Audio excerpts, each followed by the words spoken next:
In this video, I'll show you how to connect to a Linux server in the Central Washington University network and then run Gaussian calculations on the server.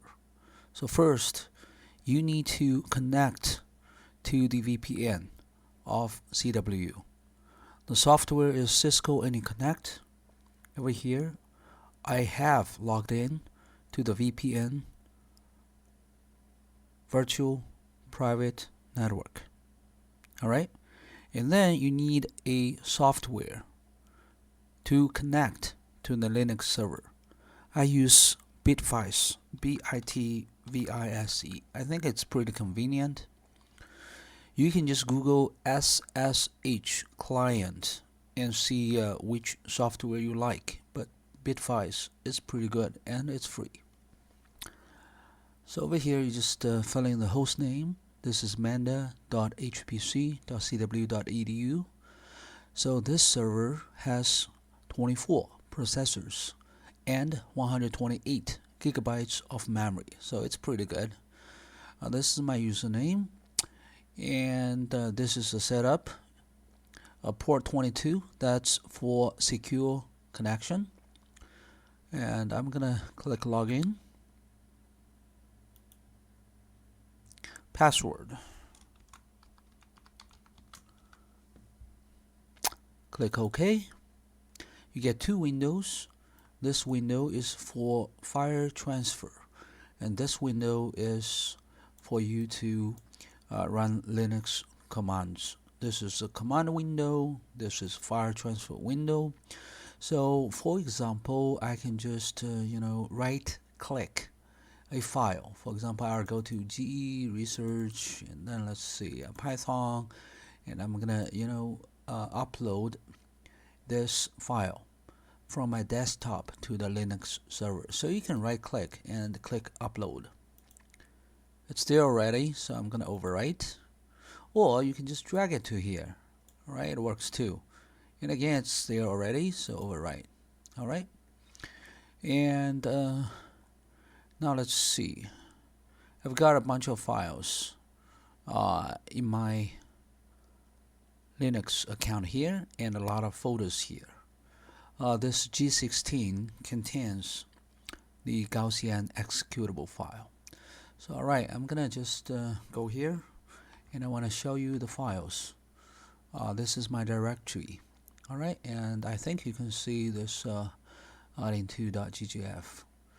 Linux is case sensitive, so if this is uppercase, be sure you just use uppercase. Unfortunately, when you do a file transfer, sometimes they just change the file name from lowercase to uppercase, or from uppercase to lowercase. Alright, so this time I'm going to show you the content of this adin2.ggf on screen.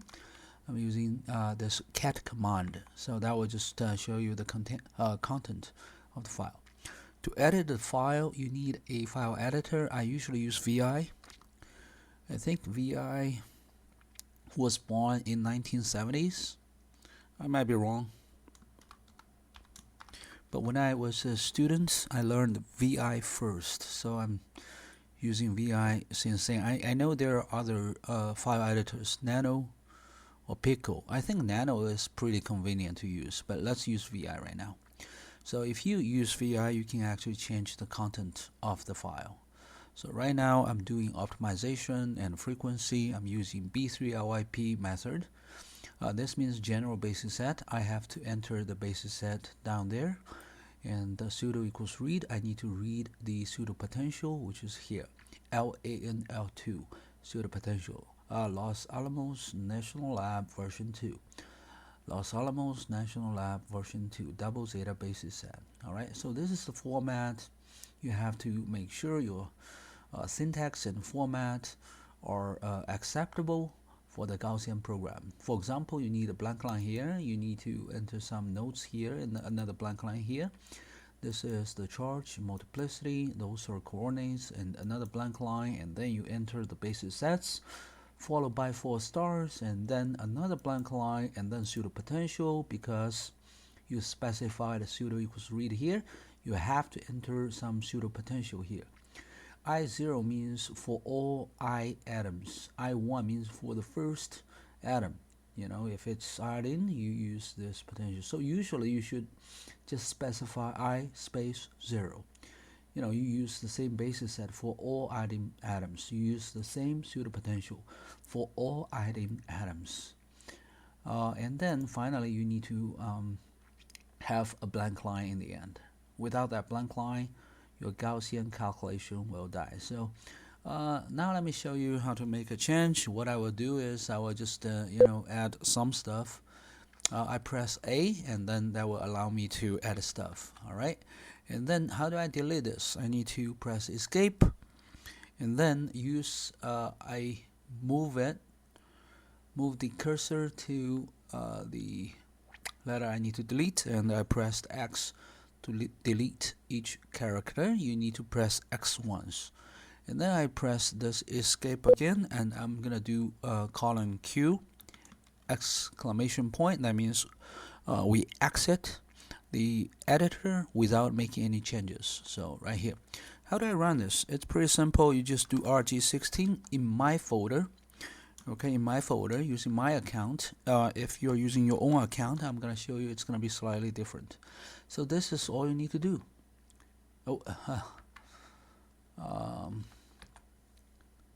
Wait. Oh, yeah, here's the problem. This lowercase, uppercase, that's a big problem. I'm glad that I encountered this problem. So in my RG16 script program, I forgot to deal with the uppercase GGF situation. So now we can run this. Alright, I'll just run it. Either use RG16 I2 or RG16 I2.ggf. Both works. And usually I put ampersand here to put the command in the background, so it's running. This is job 1, so if you do jobs, you can see it's running. I'm running this. If you do TOP, it's telling me, well, I'm using 100% CPUs. Oh, okay, now it's done, I believe. Otherwise, it's supposed to show me that I'm using nearly 100% CPUs and some memory. So let's take a look. Let's do VI again, i2.out. That's the output file. Okay, there's a lot of information here, and we're doing optimization followed by frequency. So we start with 2.5 bond length, and you can see, well, those are coordinates 1.25, negative 1.25. That's a bond length of 2.5, and this is the pseudo potential. And if we look at this line, SCF done, this is the first energy we got. So this is the energy of the first structure, the initial structure we provided. So supposedly this energy should decrease. So again, I'm using this VI. So when you use VI, it's actually not very convenient to search for things. You need to do this /scf done here in the command mode. So, and then you press N to get the next one. So you keep pressing N to get the next one. So if you're not familiar with VI, I recommend you to use Pico or Nano on Linux, or you can use this file transfer window.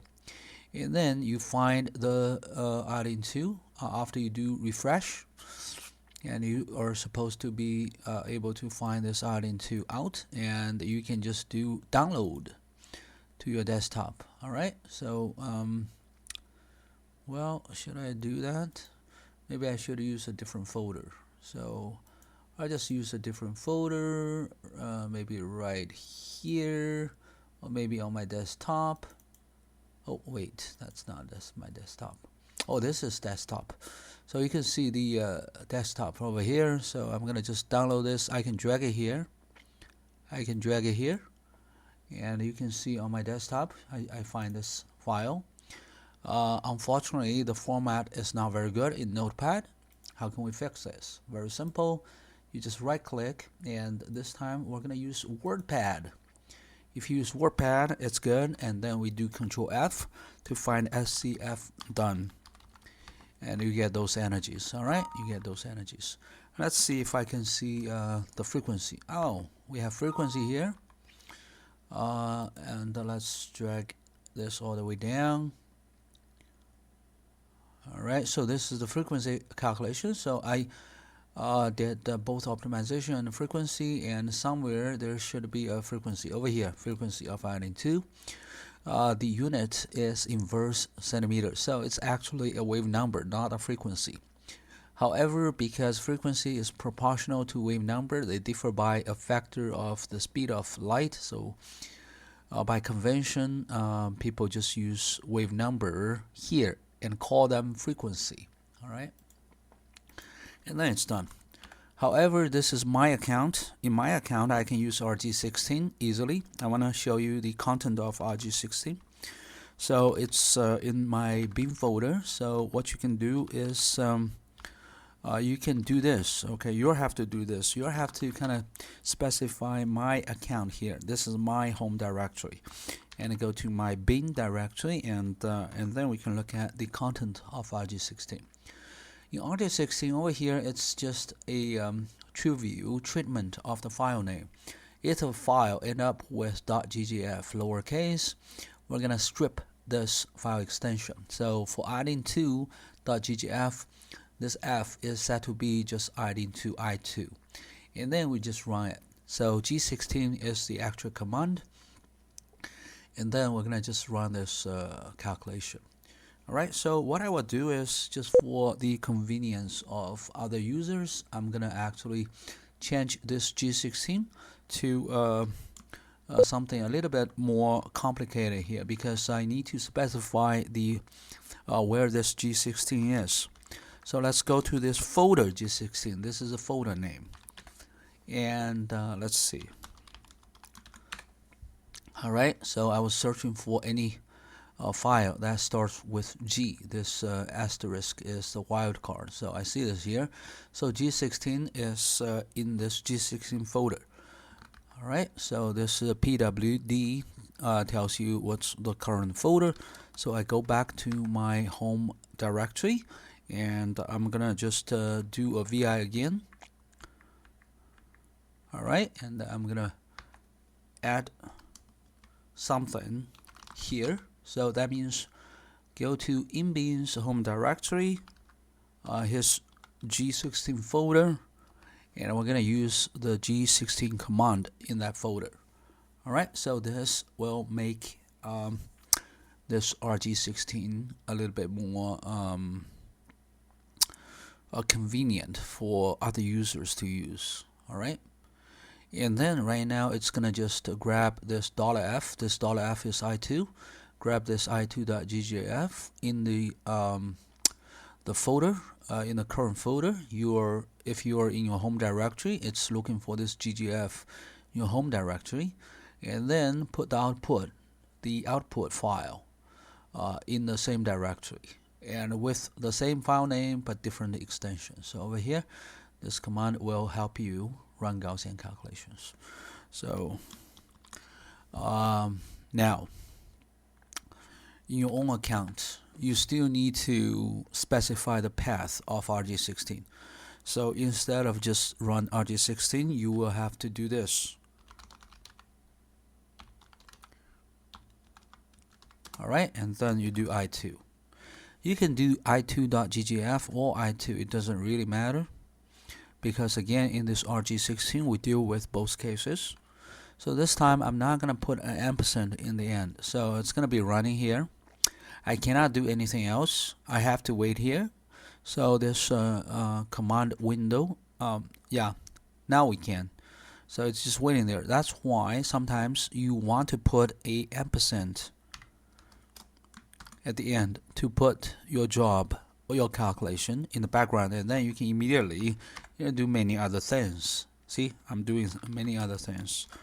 So I'm trying to look at the content of the iodine 2. Okay, now it's done. If you put a job in the background, when it's done, it's gonna remind you it's done. And then again, we can just get the frequency, but this time I'm gonna show you how to use grep to get the frequency. I'm gonna search for this FREQU. So let's see. Okay, frequency. And again, Linux is case sensitive, so what if you just forget whether this F is uppercase or lowercase? Use -I, you can suppress the case sensitive option, so it's still good. But if you get rid of this -I, okay, it's not gonna work. It's not gonna work. It's not gonna give you the frequency. It's gonna give you just lowercase frequency. Alright, so if I use all uppercases or maybe two uppercases, I'm gonna use FREQU, it's not gonna work, nothing. And then if I use -I to suppress the case sensitive option, I got all frequencies over here. And the actual frequency is 181 in inverse centimeter. Unfortunately, 10, 20, 30 years ago, most chemists and physicists prefer to use wave numbers for vibrational frequency, and they call this wave numbers frequency. Okay, frequency actually are different from wave numbers. The frequency is the wave number multiplied by the speed of light. Alright, so there's a different factor here. So over here, this is 181 waves per centimeter, and then you multiply this by the speed of light, 3 times 10 to the power 10 centimeter per second, and then you get the frequency, which is 540 times 10 to the power 10 hertz, okay, or 5.4 times 10 to the power 12 hertz. That's the actual frequency. Alright, and then if you really want to analyze the output file on your PC, well, again, you just look at this file transfer window and you right click this. You can just download to your PC. It's already there, so I'm gonna overwrite this. And then I have this guy here. I will drag it to my Gauss view so that I can visualize this molecule. Oh, there's a problem. I forgot what problem it is, but anyway, here's the molecule and result vibration. We can look at the animation of this. If you don't see a bond between these two, that's fine, because Gauss view has a way of determining the bond order, which is sometimes wrong anyway. So I'm gonna cancel this. And if you really want to draw a bond, you just press this bond and then you select a single bond. And here it is. It's the user's responsibility to determine whether this is a single bond or double bond or triple bond. Alright, Gauss view can only estimate the bond order. Alright, if the two atoms are pretty far away from each other, like in this case, Gauss view just does not draw a bond, but there is a bond between this two molecule. Let's see what's the bond order here. What's the bond length? 2.86. That's the bond length. Again, let's oh, by the way, if I change the output, it's not gonna give me the result anyway. So over here, so just don't draw a bond so quickly. So I'm gonna close this. I'm gonna reopen the output, and then you can see in results you have summary, you have the energy here, you have the energy derivative, it's close to 0, you have the method, and you know it's frequency calculation. So result, and then vibration here, and we have charge distribution, but in this case it's just 0 and 0. Alright, get back to Linux. I just want to repeat this. When you do your calculation, you have to specify where this RG16 is. It's in my folder /bin/RG16. And inside this RG16, I specified where to find this G16. So that G16 came from the Gaussian company. I wrote this RG16 to just make it a little bit more convenient. So this is how you run the calculation.